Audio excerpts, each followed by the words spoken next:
If your computer does not have a serial port, you'll need to get yourself a USB to serial converter.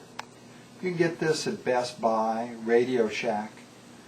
There's all sorts of brands out there. Buy it off the web. This particular one is the Dynex brand, available at Best Buy. USB to serial converters all have a hardware component and they have a software component, the driver. Don't forget about the driver, it's very important. Some of the USB to serial converters come with CDs that are the dollar size. They're very easy to lose.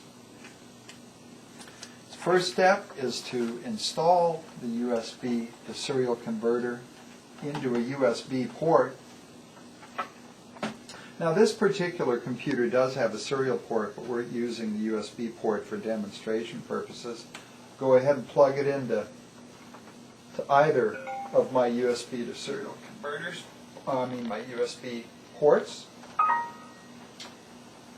and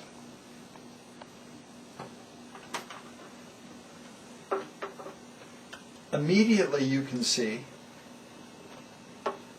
that the computer has spotted a new piece of hardware, and it's asking you to insert the driver into the CD-ROM drive, which I will do.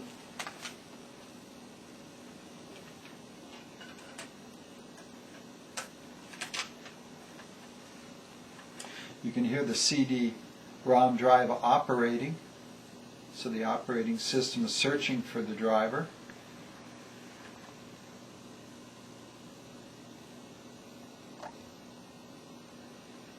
Pops up the contents of the driver. I can go ahead and remove that screen. And in a moment here it should tell me that the new driver has been installed.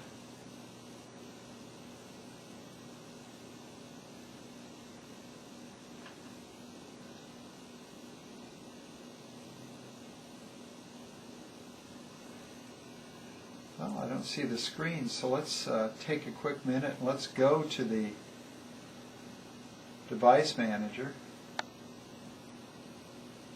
and let us see if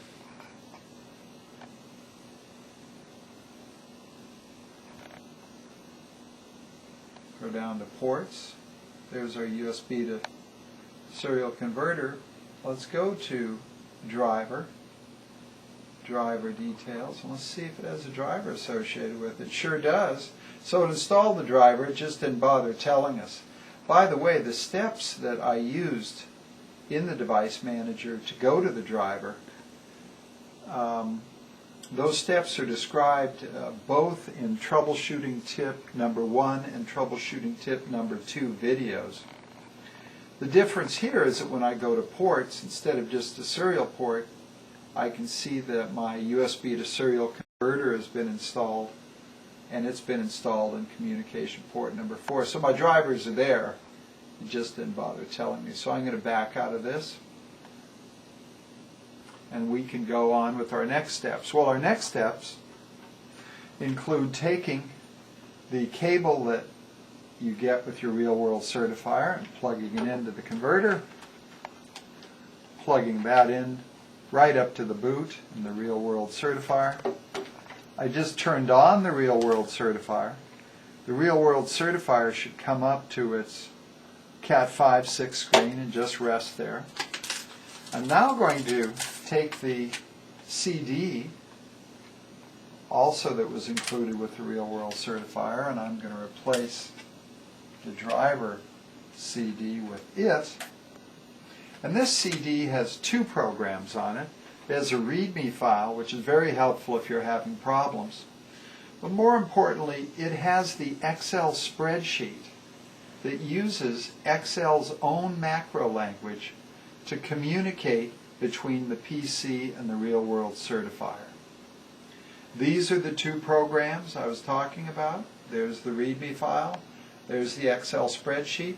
I'm going to launch the Excel spreadsheet. I can see the hourglass, meaning that the macros are running. And if you get asked, enable macros, always say yes. The Real World Certifier says it's talking to PC, unsaved readings are erased. What that means is if your last test you fail to save in flash memory, the Real World Certifier, then it's going to be gone. The macros are still running on the Excel spreadsheet as it looks to continue communication with the Real World Certifier. You see it says that it did find the Real World Certifier. I'm going to say OK. The next step is to import readings, the middle button. The download from the network tester is successful. Now I only have one test stored in the Real World Certifier. If you have 250, it's going to take a minute or so to transfer all of those tests. I'm going to say OK to that. And then I'm going to use the final button on the right called Edit Report. This is the one test that I have in the Real World Certifier, and I can use this screen if I wish to rename the cable names. But I'm not going to do that. I'm just going to hit Finish. Once I hit Finish, it transfers the tests over from the Real World Certifier into the Excel spreadsheet. And if you look in the lower left corner, you'll see the various spreadsheet tabs. There's my cable number 1. If I had more than one test, I would have multiple tabs filled out. So I successfully transferred the tests. Now I can do a File and Save As and name this particular workbook job number 48, maybe the Smith Company, and email this Excel file to the company as proof that I performed the task. Now that went very smoothly, from installing the USB serial converter's driver, to attaching the cables, to transferring the tests. Now if your install doesn't go as smoothly, there's only two problems that could have possibly occurred. One is that the Excel's own macro language is not enabled in your computer. So if that's your case, go to troubleshooting tip number 1 video, see how to check that out. The other problem might be a simple matter of changing communication ports. The Real World Certifier wants you to be using ports 1 through 5, and troubleshooting tip number 2, also on a separate video, takes you through that process as to how to change COM ports. The methods are the same whether you're using the serial port or the USB to serial converter when it comes to changing COM ports. Just go select the correct device, go to port settings, and then change the COM port.